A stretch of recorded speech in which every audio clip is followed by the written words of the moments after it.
अस्सलाम वालेकुम नाज़रीन, कभी आपने सोचा है कि एक छोटा सा कारोबार दुनिया और आखिरत में कामयाबी का एक जरिया बन सकता है। हजरत अब्दुर्रहमान बिन औफ रजी अल्लाह तआला अन्हु ने ये साबित करके दिखाया कि सिर्फ मेहनत या जहानत नहीं बल्कि ईमानदारी, ट्रांसपेरेंसी और अल्लाह की रजा को मुकद्दम रखने वाला रवैया कारोबार को बुलंदियों तक लेके जा सकता है। उनके असूल आज भी हर बिजनेसमैन के लिए रहनुमाई का जरिया है। चाहे आप छोटे कारोबार से शुरू कर रहे हो या बड़े कारोबारी मंसूबे पर काम कर रहे हो, शफाफियत और ईमानदारी कामयाब कारोबार का पहला राज शफाफियत और ईमानदारी है।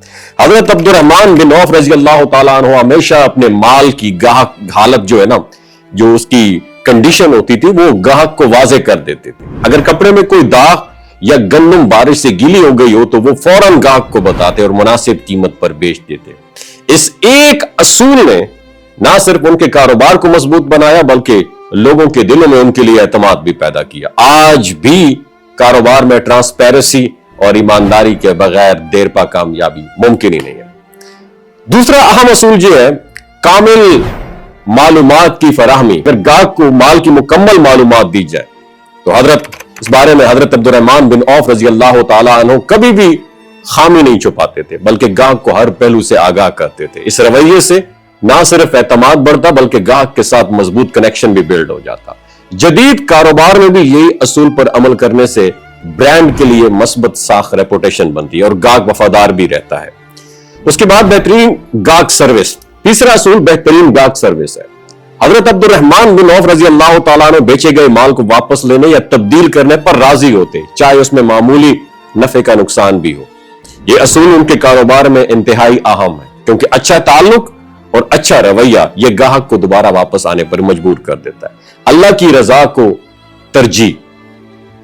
चौथा सबसे अहम असूल यह है कि कारोबार में नफे से ज्यादा अल्लाह की जो रजा है ना, उसको मुकद्दम रखा जाए। हजरत अब्दुर्रहमान बिन औफ रजी अल्लाह तआला अन्हु का मकसद सिर्फ पैसा कमाना नहीं था बल्कि इस्लाम की खिदमत करना और उसके असूलों के मुताबिक बिजनेस करना था। इस सोच ने उनके कारोबार को एक मजबूत जो है ना ब्रांड ऑफ इस्लाम बनाया जो दुनिया और आखिरत दोनों में कामयाबी का बाइस बना। कारोबार में तरक्की के लिए हर नमाज के बाद 3 मरतबा अव्वल व आखिर दुरूद शरीफ के साथ 100 मरतबा ये 3 नाम या अल्लाह हो या मुमीत हो या मालिक हो, इसका आपने अमल करना है। और नमाज मगरिब के बाद सूरह वाक़िया और इशा के बाद सूरह मुल्क की तिलावत को मामूल बनाए और हर जुमा के दिन 2 नफल सलातुल हाजात ये जरूर आपने पढ़ना है। और हर रोज कारोबार की शुरुआत बिस्मिल्लाह कह के आपने करना है और नियत करें अल्लाह की रजा के लिए तिजारत हो। सदका और खैरात करें क्योंकि सदका से रिज्क में इजाफा होता है और कारोबार में बरकत आती है। ये 4 असूल रोजाना के छोटे छोटे वज़ाइफ हजरत अब्दुर्रहमान बिन औफ रजी अल्लाह तआला अन्हु के कारोबारी फलसफे की अमली तस्वीर है। इन पर अमल करने से ना सिर्फ आपका कारोबार तरक्की करेगा बल्कि आपका नाम ईमानदार और काबिल एतमाद ताजर के तौर पर सोसाइटी में फेम भी आप हासिल करेंगे और दुनिया और आखिरत में कामयाबी की आपको भी नसीब होगी। वमा अलैना इल्लल बलागुल मुबीन। वीडियो अच्छी लगी हो अपने तक नहीं रखना, पाकिस्तान के तमाम बिजनेसमैनों को जरूर शेयर कीजिए जिन्हें बाहर बोर्ड पे लिखा होता है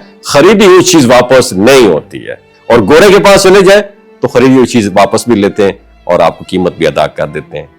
अल्लाह ताला हमें इस्लामी तालीमात पर अमल करने की तौफीक अता फरमाए।